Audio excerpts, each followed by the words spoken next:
बिस्मिल्लाहिर्रहमानिर्रहीम। अस्सलामुअलैकुम। 1972 में बम्बई कई सियासी इकाइयों में तकसीम था। आज के बरक्स इस वक्त लोग एक दूसरे को जानते थे। लोग अपने पड़ोसियों और बिलखसूस गली के दादा लोगों से खूब वाकिफ थे। यही नहीं बल्कि उन्हें यह भी मालूम था कि इनकी गली के दादा के सर पर किस सियासतदान का हाथ है। बाशू दादा तेली मोहल्ले का नामी ग्रामी दादा था। गली के नुक्कड़ पर पड़ी बेंच पर बैठकर अपने तवाना पट्ठों की नुमाइश बाशू दादा के लिए काफ़ी हुआ करती थी। बाशू दादा अपने चेलों के साथ अमूमन दोपहर के वक्त बैठक लगाया करता था। चेलों के इस दरबार के ज़रिए वो अपनी इस छोटी सी खुद साख्ता सल्तनत पर हुकूमत किया करता था। ऐसा ही एक दिन था। बाशू दादा अपनी शानदार मर्सिडीज़ कार में तेली मोहल्ले का चक्कर लगाया करता था। कार एक जगह आकर रुकी और बाशू दादा ने पहला एक और फिर दूसरा कदम गाड़ी से बाहर रखा। वो अपनी शान बढ़ाने के लिए बड़े स्टाइल से गाड़ी से बाहर आया करता था। राशिद दौड़ता हुआ आया और बाशू दादा के कदमों पर गिर गया। वो कुछ अरसे से बाशू दादा का भत्ता अदा नहीं कर पा रहा था। मशहूर था कि बाशू कभी किसी के सामने न झुकता था, यहाँ तक कि अपने जूते के तस्मे बांधने के लिए भी नहीं। बाशू दादा के कारिंदे इसका हुक्म बजा लाने के लिए 2 मरतबा इसके सामने झुककर रजामंदी का इजहार किया करते थे। इस दिन फुटबॉल का एक मैच शुरू होने वाला था। ये एक टूर्नामेंट था जिसे 1 हफ्ते तक जारी रहना था। इन दिनों क्रिकेट डॉन लोगों का पसंदीदा खेल नहीं था जैसा कि आजकल है। बाशू दादा के कारिंदे भी फुटबॉल के बड़े दिलदादा थे। मैच शुरू होने वाला था और 90 मिनट के लिए गोया कि इस सल्तनत के सारे अमूर मांद पड़ गए थे। ऐसे मौक़ों पर बाशू दादा की बैठक एक मेले का सा समा पेश किया करती थी। इन दिनों मैच की कमेंट्री सिर्फ रेडियो पर ही सुनी जा सकती थी, इसलिए दादा के मजाज के मुताबिक रेडियो सेट कर दिया जाता और ऐसा माहौल बना दिया जाता कि बाशू दादा को कुछ भी नागवार ना गुजरे। रेडियो की फ्रिक्वेंसी को खेल के मैदान पर सेट करके 4 पहियां डाल दी जाती और ठंडा ठार बादामी शरबत तवाज़ा के लिए हर दम तैयार रखा जाता।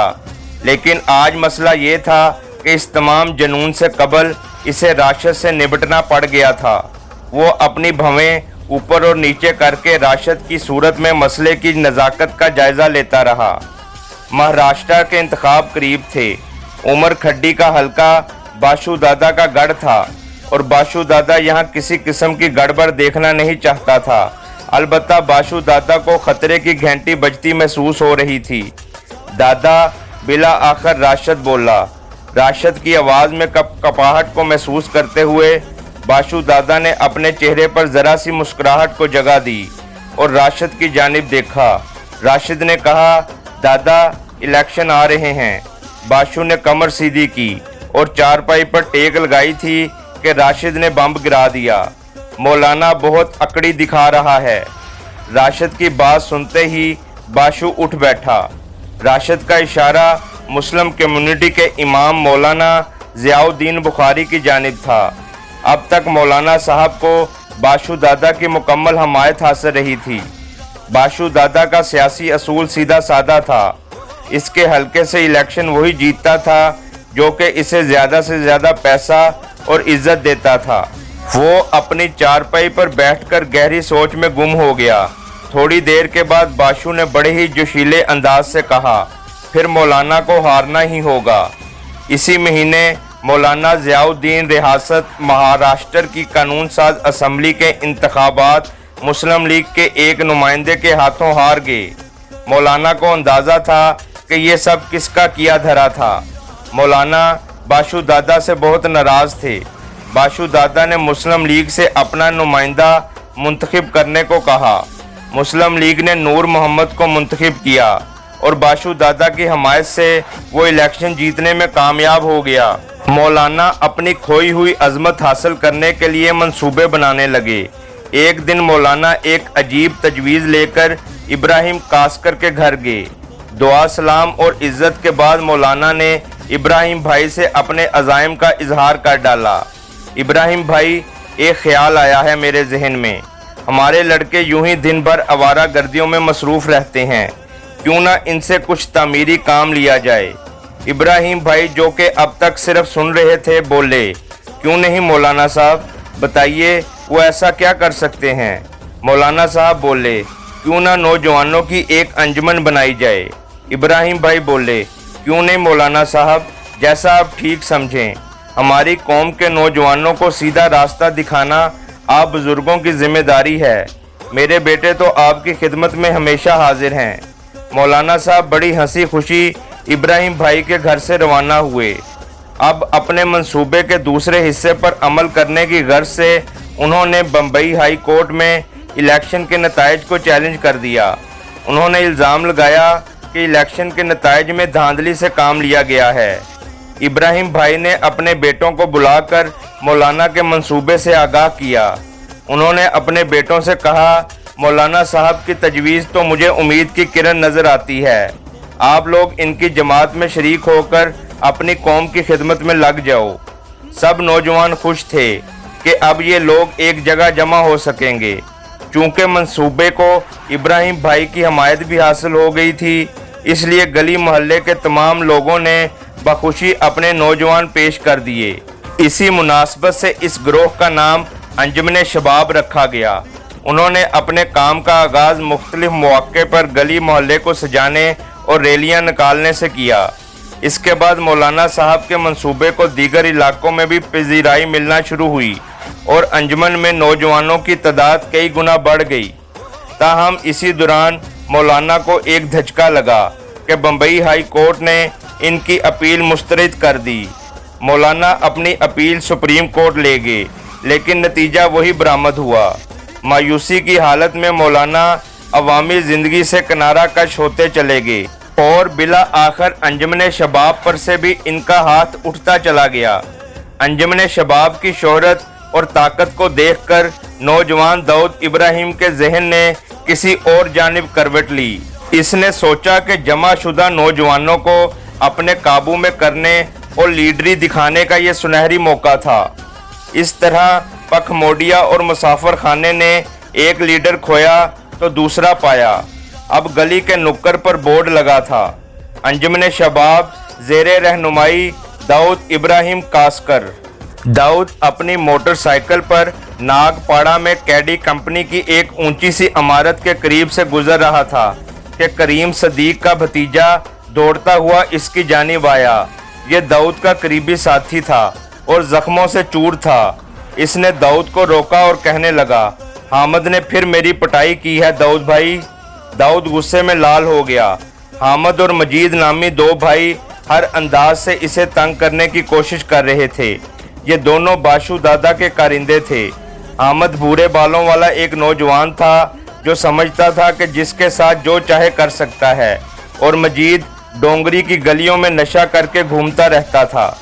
दाऊद बाशु दादा की इज्जत किया करता था, इसलिए नहीं कि इसके दिल में बाशु दादा के लिए कोई मकाम था, बल्कि इसलिए कि इसके वालिद साहब और बाशु दादा एक दूसरे के साथ अच्छे अंदाज से मिलते थे। लेकिन अब वक्त आ चुका था कि हामिद को इसका मुकाम याद दिलाया जाए।